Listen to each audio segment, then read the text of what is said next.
So therefore, if you are in this situation, stop counting, stop using mathematics with your relationship. What do I mean by this?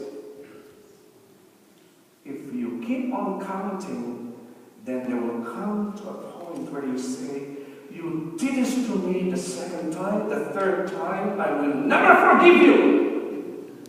That's the mathematics that we use. And that's why when we face God, we think that God treats us that way. Oh, I did this, Father, the 12th time. Do you think God can forgive me? Yes. But the problem is we human beings, we count. We should stop counting because we are all imperfect.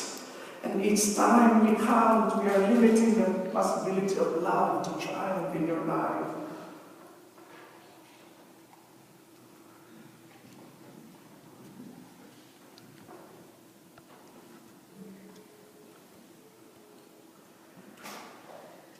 Before we go to what is forgiveness, let us talk about what forgiveness is not. First, forgiveness is not forgetting. That's why we hear the saying, I can forgive, but I cannot forget. Forgiveness is not just forgetting something which can be humanly impossible. But here's the mechanics of forgiveness. Yes, you cannot forget, but you can follow a process of forgetting. You can follow a process of forgetting and instead follow the path of remembering in a new way. You know, without remembering in a new way, we will not be able to celebrate Easter. We will always be celebrating Good Friday. But we remember now that Jesus was crucified, that he was crucified on the cross by the people who wanted him to die. And he died on the cross, but hey, we remember in a new way now. He rose again. What is the application? Remembering in a new way means whenever you remember that thing that happened in the past, you can say to yourself, well, it happened 20 years ago. Why should I still allow that to rule me? You know, not too long ago, there was a beautiful article about forgiveness at San Jose Mercury News. And there was a Stanford, I found out that there's a Stanford project about forgiveness. And one of the authors who worked on this said, we cannot, what is it? He said that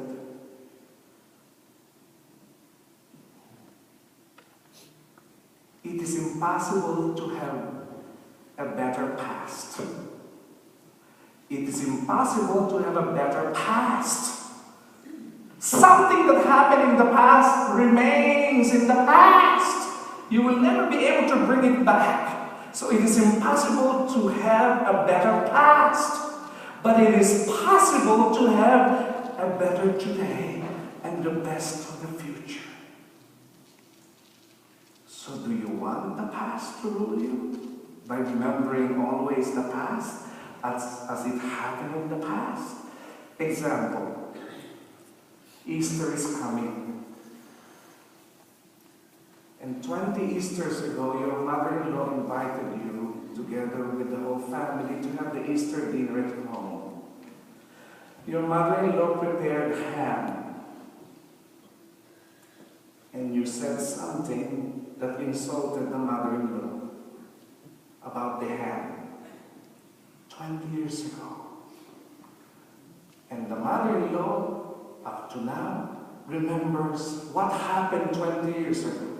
Every time she sees the daughter-in-law, the nerve to say that comment about the ham that I baked 20 years ago. And still, the hurt is fresh. The wound is not healed because you allow to remember the past to rule you.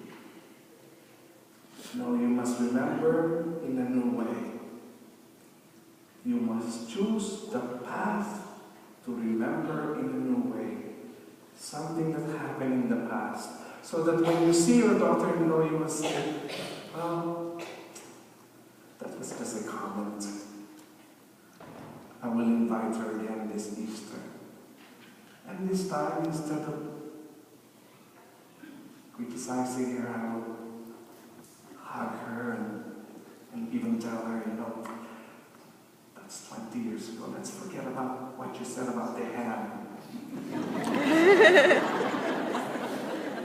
And I did not bake the ham. I ordered it from Honey Baked Ham.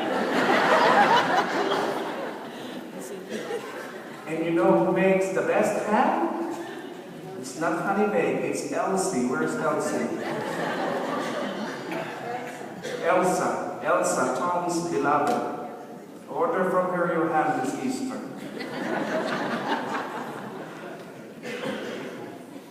Forgiveness is not a single act. It doesn't happen instantly. It is not a single act. It is a process. It takes time. It involves patience. It allows people to try and try until you forgive.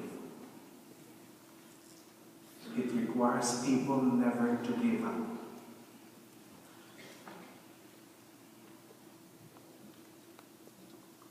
I have tried already, but until now, I'm given this kind of treatment.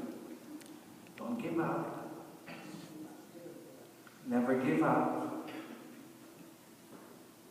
Try and try until you forgive. Try and try until you are forgiven. After all, forgiving is not a feeling. It is a decision. Remember that. It is a decision. It is not a feeling. You have to overcome that feeling of not forgiving. You have to overcome that hurt and make a decision. I should forgive. Someone texted me, Father, I heard you're giving a talk about forgiveness. Can you please include this thought? You know what was the thought? Forgive not because the person who hurt you deserves forgiveness, but because you deserve peace. Why are you allowing the person to torture you? Because until you forgive, you will not be released from that torture. Every time you see the person,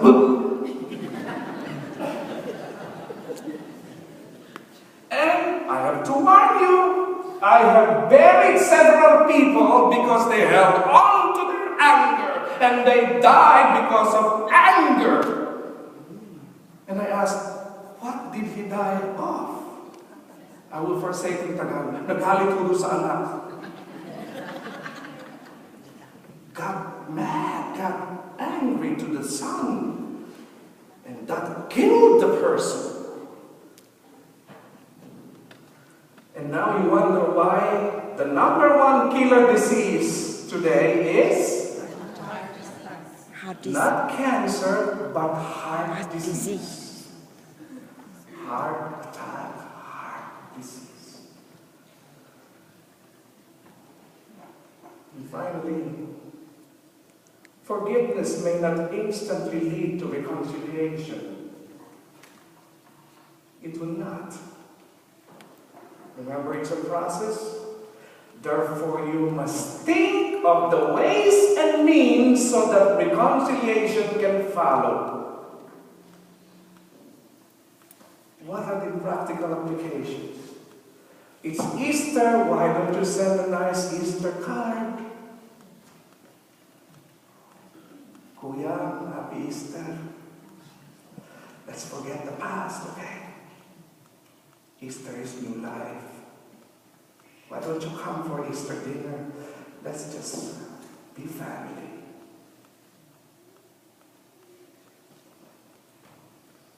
Find ways and means. Say through flowers. Send a bouquet. Hindi yung puro na ng patay. Say through a bouquet of flowers. You know? A dozen roses. Be creative. Think of the ways and means so that reconciliation can happen. And this is my advice. Choose to be an angel. Choose to be an angel. Bring blessing. Bring grace. Bring joy. Bring peace. Instead of choosing to become an agent of anger and curses and hurt. If you choose to be an angel, you will be an instrument of God's love.